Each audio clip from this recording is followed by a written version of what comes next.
মৰিয়নিৰ নাগাজংকাৰ শান্তিপুৰ তথা দুইলং কল্যাণপুৰ পথৰ ফেভাৰ ব্লকসমূহ উঠাই লোক নিৰ্মাণ বিভাগে নতুনকৈ নিৰ্মাণ কৰিছে পথছোৱা 61 নং কাটনি পঞ্চায়তৰ অধীনত পূৰ্বতে নিৰ্মাণ কৰা পথৰ ফেভাৰ ব্লকৰ ইটাসমূহ এক চক্ৰই চুৰি কৰাৰ গুৰুত্বৰ অভিযোগ উত্থাপন হৈছে।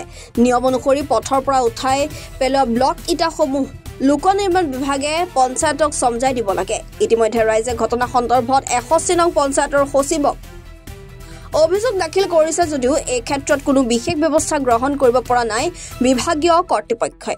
61 কাটনি গাঁও পঞ্চায়তৰ আণ্ডাৰত কল্যাণপুৰ মণিজ্ঞানপথ তিনিটা ৰাস্তা আছে।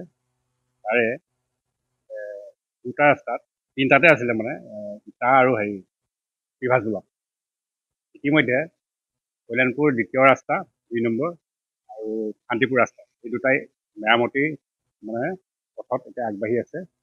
80% কাম সম্পূৰ্ণ হৈছে বুলি ক'ব পাৰি। আৰু তাত পূৰ্বে যিটো ইটা আছিলে ইটা আৰু পিভাজ ব্লক প্ৰায় 1 কিলোমিটাৰ ওচৰ আছে। সেই ব্লক পিচখিনি বা ইটাখিনি আমি ভাবোঁ এইখিনি পঞ্চায়তৰ মানে ৰাজহুৱা বা চৰকাৰী, কিন্তু সেই চৰকাৰী বস্তুখিনি সেই ঠাইৰ পৰা ইতিমধ্যে অন্তৰ্ধান হৈছে।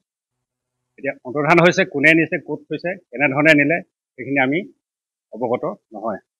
গতিকে সেই পুনৰ সেই যিখিনি আমি সম্পত্তি আমাৰ ৰাজহুৱা সম্পত্তি বা চৰকাৰী সম্পত্তি পুনৰ আমাক ঘূৰাই লাগে। আমাৰ পঞ্চায়তৰ চৌহদৰ ভিতৰত সেইখিনি বস্তু আমি অতি সোনকালে পোৱাৰ এটা আমি আশা ৰাখিছোঁ। আমি ক'ব নোৱাৰোঁ, কাৰণ এটা সন্দেহ হয়, হয়তো বিভাগীয় কৰ্তৃপক্ষৰ লগত কোনোবাই ধৰক ভিতৰুৱাকৈ আলোচনা কৰি হয়তো কোনোবাই নি ৰাখি থ'বও পাৰে। নোৱাৰে। সেইটোৱে, যিহেতু মানে ৰাস্তাটো বনোৱাৰ সময়ত পঞ্চায়তৰ কৰ্তৃপক্ষৰ লগতো কোনো যোগাযোগ কৰা নাই বা তেওঁলোককো কোনো অৱগত কৰা নাছিল।